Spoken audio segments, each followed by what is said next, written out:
嗨，朋友们，大家好，我是正在自驾游全国的一只青鸟。我是3月底4月初进入到山西的，此时来自内蒙的风里还夹杂着沙尘，天气也是时好时坏的。这并非是来山西的好季节。不过山西本也不是我这次出行的目的地，出发时计划的是跟着导航从合肥一路出发，经河南、山西一路北上内蒙，然后再西去新疆的。结果跟着导航误入了山西的村镇乡野，也是这一眼乡野，原本一路向前的旅程便被稍许放慢了下来。第一次进入山西，感觉山西的乡野真的很荒呀，好像荒的只剩下土了。可是走近看，土里还有少许人家的楼房和院落。更神奇的是，更多的房子藏在那些不起眼的土坡里。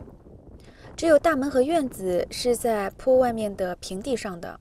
我看到的时候开心极了，我好像看到了真切的且不一样的山西，这是在景区里很难呈现的烟火气。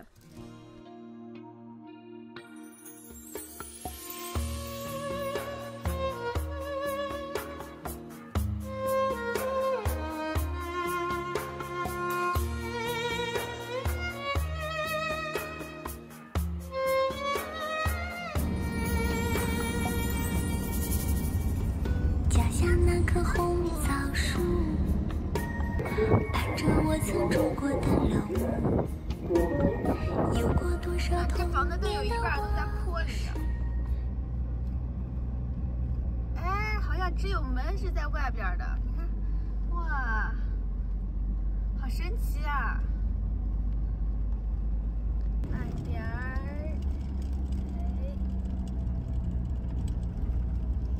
一个坡一个坡。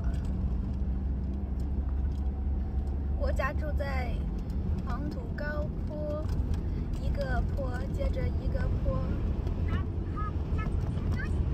开心之余，一脚油门便到了平遥古城。老话说，地下历史看陕西，地上历史看山西。而平遥古城则见证了山西从西周至今的历史更迭，是目前中国境内保存最完整的一座古代县城。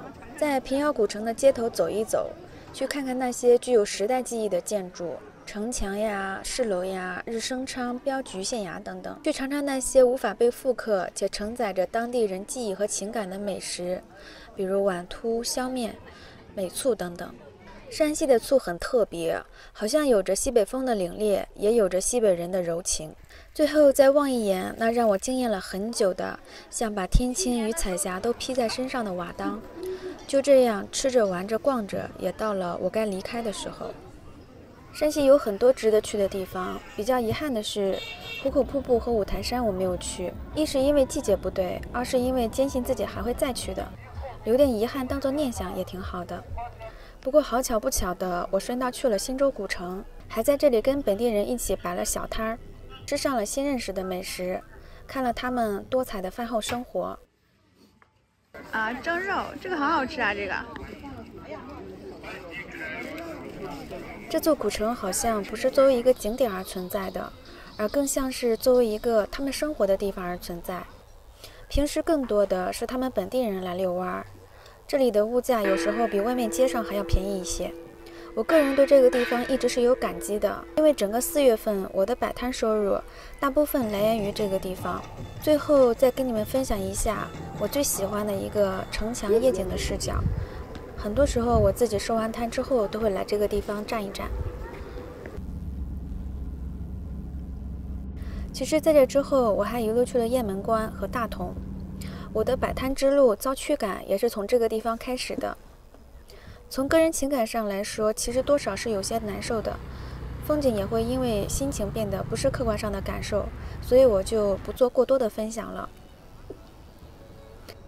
但是大同古城和云冈石窟还是十分值得去的，因为刚从家里出发的时候，我经过了洛阳去看了龙门石窟，所以在抵达云冈石窟后，被告知不能停车过夜之后，我便直接去了大同古城。在这里特别说一下，在大同古城里能看到很多具有元代元素的一些建筑，特别漂亮，很推荐大家去看一下。在此次大同之行当中，比较难忘的一个经历是，来自一个寺庙门口收费停车场的管理收费和小卖部的一个大姐劝离我的时候说的一句话。她说：“我们这个地方是佛门清净之地，不适合买卖。”就是心里面会有一些失落吧。